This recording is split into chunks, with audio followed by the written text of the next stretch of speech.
வணக்கம் நேயர்களே. செவ்வாய் பெயர்ச்சி பலன்கள், அதாவது பிப்ரவரி மாதம் 2024 5ஆம் தேதியிலிருந்து செவ்வாய் தனுசு ராசியிலிருந்து மகரம் ராசிக்கு இடப்பெயர்ச்சி அடைகிறார். இந்த செவ்வாய் பயிற்சி அப்படிங்கிறது பார்த்திங்கன்னா சில ராசிக்காரர்களுக்கு ருச்சிக யோகம், அதாவது ஒரு 6 ராசிக்காரர்களுக்கு பார்த்திங்கன்னா ஒரு நல்ல ஒரு திடீர் யோகம், திடீர் ஜாக்பாட்டு, கோடீஸ்வர யோகம், இந்த மாதிரியெல்லாம் நடக்கிறது வாய்ப்புகள் அதிகமாக இருக்குது. செவ்வாய் பகவான் தனுசு ராசியிலேருந்து மகர ராசிக்கு இடப்பெயர்ச்சி அடைகிறாருங்க பிப்ரவரி 5ஆம் தேதி. ஏற்கனவே திருக்கணித பஞ்சாங்கத்தின்படி சனி பகவான் அதாவது கும்பம் ராசியிலேயே பயிற்சியாகி ஆட்சி பெற்று அமர்ந்திருக்கிறார். ஸோ மகரம் ராசி அப்படின்னாவே செவ்வாய் அங்கே உச்ச ஸ்தானம் அப்படின்னு சொல்லலாம். அந்த உச்சஸ்தானத்தில் செவ்வாய் பகவான் வரும் பொழுது மேஷம் முதல் மீனம் வரை இருக்கிற ராசிகளுக்கு எப்படிப்பட்ட பலன்கள் இருந்தாலும், செவ்வாய் பயிற்சி அப்படிங்கிறது 10ஆம் வீட்டில் ஒரு பாவியாக இருக்கணும் அப்படின்னு ஜோதிடத்தில் இருக்குங்க. அதாவது கால புருஷ தத்துவத்தின்படி மகரம் ராசிக்கு 10ஆம் வீடு. ஸோ இந்த 10ஆம் வீட்டில் பார்த்தீங்கன்னா செவ்வாய் பயிற்சி, அதனோட அதிபதி மகர ராசிக்கு செவ்வாய் உச்ச வீடு, அது அதிபதி, அந்த வீட்டின் அதிபதி சனி. மகர ராசிக்கு செவ்வாய் அந்த இடத்துல உச்ச வீடு, குருவிற்கு நீச்ச வீடு. இது மேஷம், கடகம், துலாம், மகர ராசிக்காரர்களுக்கு ருச்சிக யோகம், அதாவது செவ்வாய் பார்வை மேஷ கடக சிம்ம ராசிக்கு கிடைக்குதுங்க. இதனால் இன்னும் சில நாட்களில் செவ்வாய் மகர ராசியில் உச்ச பெற்று, அதாவது 5ஆம் தேதி உச்சம் பெற்றாரு, மகர ராசிக்கு வந்தாரு. இது பஞ்சமகா புருஷ யோகங்க. பிறந்த ஜாதகத்தில் செவ்வாய் பகவான் ஒருவரின் லக்னத்திற்கு 4, 7, 10 இந்த வீட்டில் இருக்கும் பொழுது அந்த வீடானது செவ்வாய்க்கு உச்சம் அல்லது ஆட்சி வீடாக இருந்தால் இது ருச்சிக யோகம். பேர், புகழ், செல்வம், செல்வாக்கு அதிகமாகும்.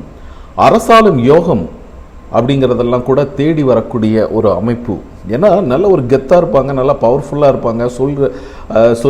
சொல்கிற வார்த்தைகள் அடுத்தவர்களாக அங்கீகரிக்கப்படும்.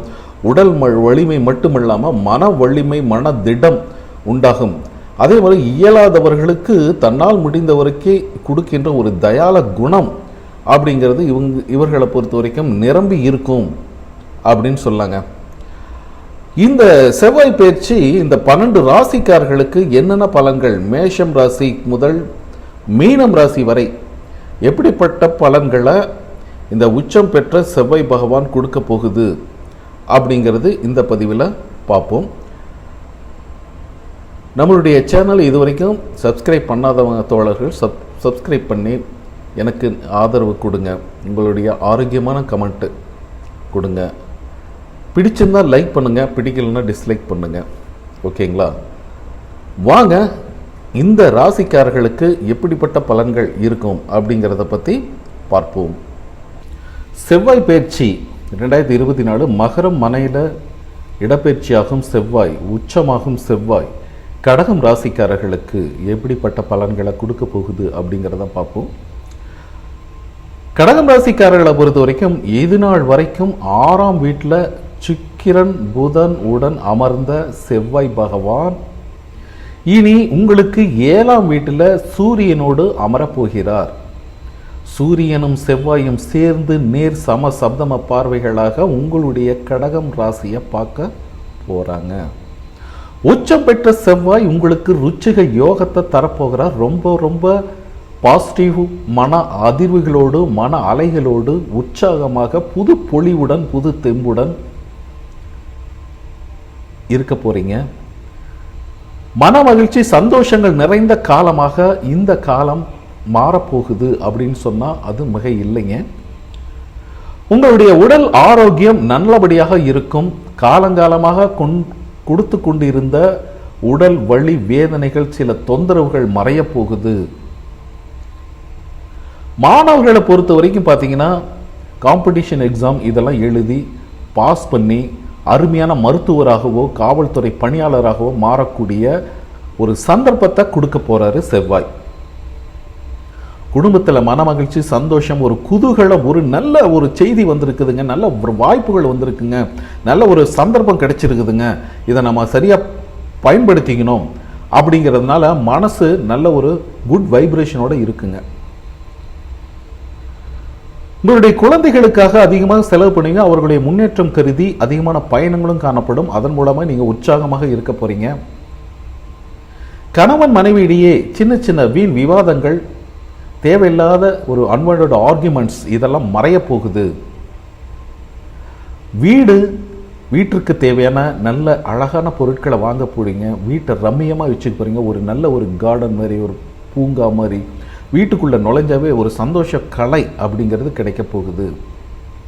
செவ்வாய் சூரியனோட அமர்வதனால ஃபுட் ஹேபிட்டை கொஞ்சம் சேஞ்ச் பண்ணிங்க.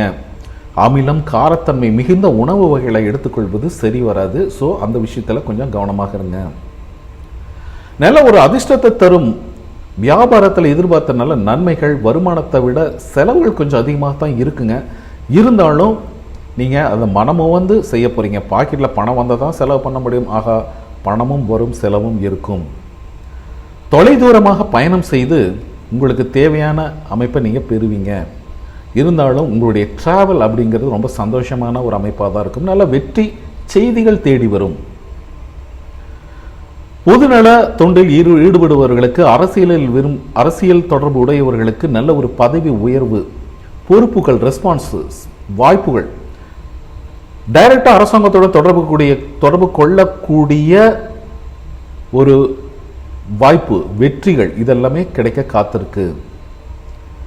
நல்ல செய்திகள் அதிகமாகவும், கடின உழைப்புக்கு நல்ல ஒரு பலன்கள் கிடைக்கக்கூடிய ஒரு அமைப்பாகவும் கடகம் ராசிக்காரர்களுக்கு இந்த செவ்வாய் பயிற்சி விளங்குகிறது. உணவு பழக்க வழக்கங்களில் கொஞ்சம் கவனமாக இருக்கணும். நீங்கள் வெளியில் போகிறீங்க, அலைஞ்சு திரிஞ்சு ஒரு விஷயத்தை செய்கிறீங்க, வேலை செய்கிறீங்க, போகிற இடத்துல தண்ணி குடிக்கிறது, சாப்பிட்றது, இந்த மாதிரி விஷயங்களில் உங்களுக்கு உடலுக்கு ஒவ்வாத உணவு வகைகளை தவிர்ப்பது நல்லது. அமிலம், காரத்தன்மை மிகுந்த உணவு வகைகளை நீங்கள் அவாய்ட் பண்ணுங்க. மாபெரும் வெற்றிகள் அப்படிங்கிறது உங்களுக்கு காத்திருக்கு. பொருளாதார ரீதியாக நல்ல உயர்வுகளை கிடைக்கும். அதன் மூலமாக நீங்கள் கடனை கட்ட போகிறீங்க. பழைய கடனை கட்டி வீடு, நிலம், பத்திரம் போன்ற சுப நிகழ்வுகள், அந்த பத்திரம் சம்பந்தமான விஷயங்கள் இதெல்லாம் நீங்கள் மீண்டும் உங்கள் பக்கம் அது வரப்போகுது. இவ்வளோ நாள் நம்ம அடமானம் வச்சுருந்தோம், கடன் பிரச்சனை இருந்துச்சு, நகை நட்டெல்லாம் அடமானம் வச்சுருந்தோம். ஸோ அதில் ஒரு சிறு பகுதி அப்படிங்கிறது நம்ம மீட்டெடுக்கக்கூடிய சூழ்நிலையை இந்த செவ்வாய் பகவான் உங்களுக்கு கொடுக்க போகிறாரு. இது பார்த்தீங்கன்னா ஒரு பொதுவான ஒரு பலன்களை தான் நம்ம சொல்லியிருக்கோம். உங்களுடைய சுய ஜாதகத்தில் இருக்கிற கோள்களின் நிலைகள், தசாபுத்திகள் இதெல்லாம் வச்சு 100% ப்ரிடிக்ஷன் சொல்லலாம். இதற்காக எங்கிட்ட ஒரு கன்சல்டேஷன் ஜாதகம் பார்த்துக்கணும் நீங்கள் விருப்பப்பட்டீங்கன்னா ஸ்க்ரீனில் இருக்க என்னோட வாட்ஸ்அப் எனக்கு கான்டெக்ட் பண்ணி மெசேஜ் பண்ணுங்கள். அதற்குரிய கட்டணங்கள் செலுத்தி பார்த்துக்கலாம் நீங்கள் விரும்பினால். சரிங்களா? ஓகே, பாய்.